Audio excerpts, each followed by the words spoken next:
just gosod y cloc ymlaen hefyd, nid siŵr rydw i ddim yn oredig. Felly, so cadw at yr amserlen. Dwi'n gweithio dros Elisyn bach, sefydloedd bron hanner can mlynedd nôl. Ni'n Elisyn bach, neb rili'n nabod ni hyd yn oed yn y sector treftadaeth hyd yn oed, ond mae braf gweld siwr gymaint o prosiectau lle ni wedi bod yn helpu dros yr 8 mlynedd diwetha yn cynnwys Ian Jones gyda prosiect y canolfan Llandudno a'n Llangefni hefyd sy'n rhaid braf. Dwi'n mynd i roi cyfle o enghreifftiau o prosiectau capeli ac eglwysiau draws Cymru sydd yn edrych ar defnyddiau gwahanol ar gyfer y dyfodol. Ond cyn ni hefyd, na i dechrau roi eto bach o cyd-destun i'r peth yma hefyd. Mae pwnc losg yn amlwg pwnc sensitif, emosiynol, ond hefyd beth arall sy'n digwydd yn y pentrefi ni, yn y trefi ni, yn y dynasoedd ni hefyd. So ni'n gweld bod banciau yn cael, ni'n gweld bod cyfandau yn cael, ni'n gweld bod ysgolion yn cael, hefyd capeli eglwysi yn cael hefyd. So ti'n gallu dadlu bod mae cymuned ni yn cael ei gwagio o'r tu fas hefyd yn dweud. So yn y cyd-destun hynny, ni'n gwybod bod y stryd fawr yn newid, so bydd sut ni'n gyd yn siopa yn newid hefyd, so beth mae cymuned ni yn mynd i edrych yn y dyfodol agos iawn. A fel mae sawl siaradwyr wedi dweud yn barod, does dim un ateb i'r sefyllfa cymraeg yma hefyd, ond ni'n gweithio roi tipyn o enghreifftiau o sut mae cymunedau yn mynd i cael gafel ar y sefyllfa maen nhw wynebu hefyd. Cyn ni hefyd, mae cwbl o siaradwyr wedi sôn am ar gyfwng tai ni'n wynebu. Ni'n hefyd yn byw trwy ar gyfwng amgylcheddol. So fel mae Elfyd wedi sôn hefyd, wrth ni ystyried bod yn gynaliadwy yn yr hir dymor, mae hwn yn meddwl am pethau ariannol, ond hefyd yn yr sefyllfa ynni. So sut gallu adeiladau mewn cael ei adnewyddu i wneud yn siŵr bod mae'n costi'r cymaint yn llai i redig ac yn wneud yn siŵr bod unrhyw elw yn cael ei busoddi nôl yn y gweithgareddi sy'n digwydd tu fewn i'r adeiladau yma hefyd. So, llun gyntaf o eglwys ar y ffin gyda Lloegr, Llanandros, just tu fas o Llanandros yn Norton. Eglwys gradd Bensaernïol wedi cael ei dylunio Walter Scott a'i ysgol fe. Roedd y cymuned yn penfynol i cael gafel ar y adeilad ac yn troi mewn i gronfan cymunedol i boeni'r gymuned gwledig yma reit ar y ffin hefyd. So, maen nhw wedi llwyddo wneud hwnna, wnaethon nhw codi $250,000 i cael gwared o benciau. So, ddew'n wneud y lle yn lot mwy agored ac yn lot mwy aml defnydd, a mae wedi agor haf diwetha. So, bydd yn braf mynd nôl i gweld y gwahaniaeth maen nhw'n wneud fyna hefyd. Yn gyffredinol, mae gan pob cyllidwyr Meini prawf ei hunan. Dyna y blaenoriaethau ni. So, gyda pob prosiect ni'n cefnogi neu gallu ystyried cefnogi, mae rhaid i'r defnydd neu perchnogaeth yr adeilad yn newydd o gylyniad unrhyw cymorth wedi rhoi i'r prosiect yma. Ac yn hawdd iawn, os mae adeilad yn cael trosglwyddo draw i ryw menter cymdeithasol, mae hwn yn hawdd i wneud hefyd. Ond hefyd mae'n bosib i'r perchnogaeth aros yr un peth, ond bydd y defnydd mewnol yn gyfan gwbl yn wahanol, yn sylweddol yn wahanol hefyd. Rai eraill, mae wedi lot o sôn am cadw heddi, a mae'n siom bod nhw ddim yna, ond hefyd ni am blaenoriaethu adeiladau sydd wedi cael eu cofrestru gan cadw, hefyd adeiladau hanesyddol mewn ardaloedd cadwraeth, hefyd adeiladau sy'n mewn peryg o cwmpo lawr, ond hefyd rai sydd wedi cael eu lleoli yn ardaloedd mwy difreintiedig hefyd y draws Cymru. A mae rai adeiladau yn tico pob blwch yma, mae rai yn tico dim, ond ni'n gael yn dallu cefnogi nhw, so mae pob sefyllfa yn wahanol hefyd. Eto, bod yn adegwaelod, dwi ddim yn afterthought baith, ond mae rhaid bod ffocws reit ar y dechrau o sut mae adeiladau'n cael ei addasu i fod yn fwy gynaliadau o safbwynt ynni hefyd a defnydd o ynni ac yn creu falle ynni ar y safle hefyd. So mae sawl beth yn rhan o hwnna. Ac eto, mynd nôl i cyd-destun, sut gall y prosiect chi yn helpu cyflawni cynllun adfywio ar gyfer y pentre, ar gyfer y dre, ar gyfer y dinasoedd hefyd. So, rhoi yn nôl mewn i'r cyd-destun hwnna, a pa fath o cyfysterau, pa fath o gwasanaethau sydd angen cael ei delifro o'r safle hwnna hefyd. So, gweithio rhoi bach o enghreifftiau i chi nawr. Ydyn ni'n dweud hefyd, cyn mynd i'n manylion, mae cadw'n cael bach o flac y bore yma, sydd yn 10 i raddau, ond rhyw 7 mlynedd nôl, wnaethon nhw cyhoeddi canllaw ac arweiniad Managing Change in Historic Buildings. So nhw wedi gosod y fframwaith yma, bod nhw yn deall bod angen newid ac addasu defnydd o hen adeiladau yn cynnwys adeiladau creswedig hefyd, achos heb addasu bydd yr adeiladau yn aros yn wag ac yn drwyo ac yn cwmpo lawr dros amser hefyd. So maen nhw'n ymwybodol o hynna. Weithiau, mae her mwy yn gallu cael ei wneud yn y awdurdodau sirol hefyd gyda swyddogion cydwraeth. So mae'n angen dechrau y sgwrs yma gyda'r swyddogion yng Nghyngor Sir, ond hefyd gyda'r swyddogion cadw ar un pryd. Ond maen nhw'n pragmatig yn dyddi yma. Os mae ydych chi resymau da am newid ac yn cael gwared o banciau, neu be bynnag ydy defnydd a gwahaniaeth ydych chi'n trial wneud. Os mae resymau da tu ôl hynna ac chi'n gallu dangos bod chi wedi gweithio gyda cymuned chi i wneud y defnydd, dyna bydden nhw'n agored i ystyried hynna ac yn 99% o weithiau yn cymrydwyo y newid hwnna hefyd. A dwi'n wastad yn defnyddio'r enghraifft. Os mae cadeilan ili yn swydd cael grant yn gallu cael paneli solar arno, mae'n gradd 1, mae'n Shedrinish Monument, gall unrhyw adeilad yn y byd yn cael ei addasu i wneud hwnna hefyd. So, mae pob dim yn bosib y dyddi yma. So, pwy ni'n ariannu unrhyw corff nidlerw sy'n cynnwys elusennau, ond hefyd mentri cymdeithasol. A fel ni wedi gweld, hyd yn oed wythnos mae mentri cymdeithasol yn andros o llwyddiannau sy'n codi arian trwy cyfrandaliadau nisiariau cymunedol, ond hefyd trwy codi grantiau hefyd. So, mae'r un diweddara yn Llandudno, mentor y ring newydd wedi prynu, neu codi'r arian i prynu yr ring y Brondanw Arms fyna sy'n yn gwych.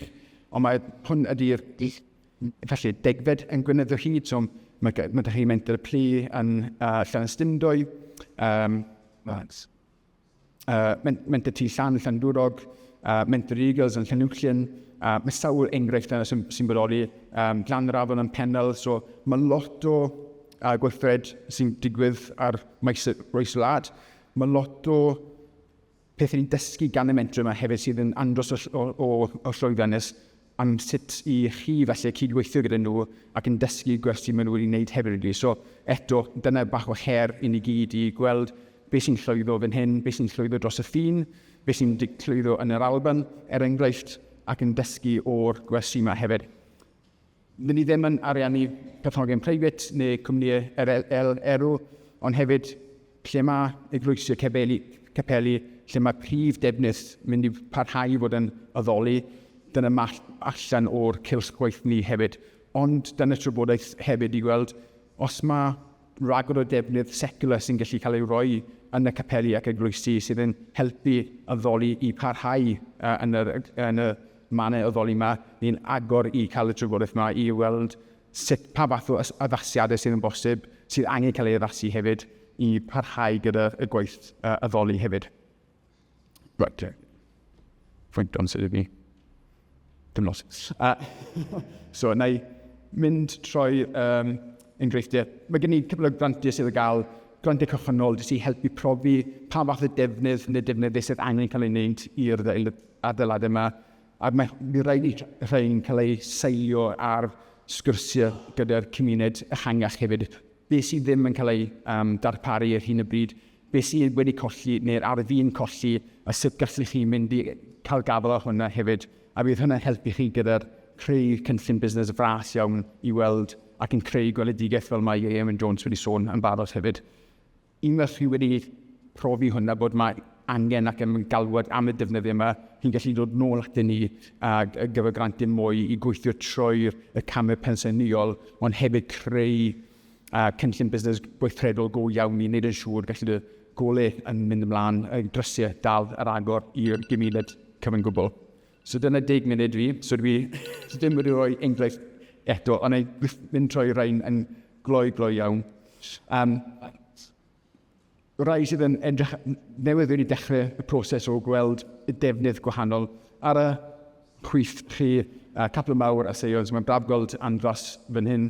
Maen nhw'n edrych am beth ydy dyfodol y capel yma, mor bwysig, brad Bensaernïol, bwysig iawn o safbwynt diwylliant Cymraeg hefyd. So mae sgyrsiau dal yn mynd ymlaen am beth bydd y dyfodol i'r capel yma yn Dinbych. Ar y dde, capel Prion, capel Gradd 2, ardal wledig iawn. Maen nhw'n gweithio gyda cwmpas ac tîm nhw o creu tai fforddiadau yn y capel yn y mans drws nesaf hefyd. So eto, dyddiau cynnar, ond mae gan nhw gweledigaeth gadarn am beth bydd y defnydd nesaf. Be ni'n helpu nhw gweld ydy faint o unedau sy'n gallu cael eu creu yn addas ac yn perthnasol i adeilad yma, sydd ddim yn mynd i torri ar draws ffenestri yn enghraifft bod mae cynlluniau yn addasg ar gyfer yr adeilad hardd yma hefyd. Y rai sydd wedi datblygu bellach, Menter Cilocwm ar y llwyth, Capel Pink sydd wedi cael ei dilynio sylwaith gan Adeiladau Jones yn diweddar. Maen nhw'n creu canolfan gymnedol ac yn hwb i gymuned gwledig yma, a maen nhw wedi cyrraedd y pwynt o bron dechrau gwaith ar y ystyniad a cefn, a fydd yn helpu gyda mynediad y mewn ac o gwmpas yr adeilad. Ar y dde ydy'r Llanarth, ond dim Ceredigion, Llanarth yn Sir Fynwy. Eto ardal gwledig iawn, Gradd Bensaernïol, wedi cael am addoli bron 10 oed nôl. Eglwys yn Nghymru oedd yn PR, neu dal yn PR yr adeilad, ond eto maen nhw'n wedi creu y ganolfan gymunedol gyda ffocws ar dementia. So eto bydd yn rhoi nhw'n mynd cyswllt gyda Ebrill Jones am sut i wneud hwnna, a hefyd sut i taclo unigedd gwledig yn y lle hefyd. A hefyd bydd nhw'n creu columbarium, dwi'n meddwl, o roi llido i mewn, so gall y teulu mynd yno i eto meddwl am ysbryd ei cynnigoedd hefyd. Ac ola, capel MC, Methodist Calfynydd yn Llithfaen, yn Llun. Nes i'n drifo-heibio'r wythnos diwetha, mae estyniad newydd gyda'r ar y dde, gyda golygfeydd haf iawn dros y penrhyn Llun. Bwriad fan hyn eto, canolfan gymunedol, unedau lle o gall pobl gweithio yno, creu cinema tu fewn, yn y festri tu ôl, maen nhw'n mynd i creu llety pobl aros fyny dros dro hefyd, pobl sy'n dod i ardal neu cerdded ac yn seiclo o gwmpas, ac yn ola un Plas Carmel, y capel lleia dwi eriod wedi bod yno. So capel ar y llwyth gyda yr under melyn. Bydd hwn yn mynd i cael ei cadw mynd i ddangos sut oedd addoli yn digwydd fan hyn. Mae hwn jyst tu fas o Aberdaron. Ar y chwith yn y tŷ capel, mae hwn yn cael ei adnewyddu i fod yn tŷ eto i teulu lleol i byw yno. Ond beth sy'n wahanol fan hyn, mae'r capel yn mynd i cael gafel ar y adeilad ac yn renti y tŷ allan hefyd. So, incwm un nhw parhau gyda'r gwaith nhw. So, couple o enghreifftiau o sut mae capeli ac ynrwysi sydd naill ai wedi cael neu ar fi'n cael, a sut gallu dyfodol nhw cael ei sicrhau gan y gymuned maen nhw'n wedi bod yn gwasanaethu ac yn gweini dros dau enghraifft arall. Sorry. So ar y dde, Cwmbwla yn Abertawe, mae Circus wedi prynu hwnna rhyw 5 mlynedd nôl, wrth yn ar gau fel Eglwys bron degawd, roedd developer trial troi mewn i fflatiau, byth yn cael caniatadu i wneud hwnna, nath e gwerthu fe am un pris. A wedyn mae Circus wedi mynd i mewn, a maen nhw'n elusen sy'n gweithio gyda pobl yn eu harddegau, ond yn defnyddio sgiliau Circus i helpu nhw gyda meddyliau iechyd meddwl ac yn blaen.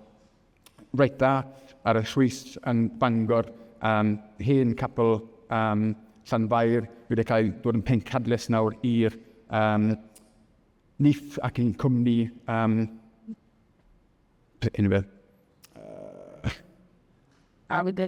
bran wen, diolch.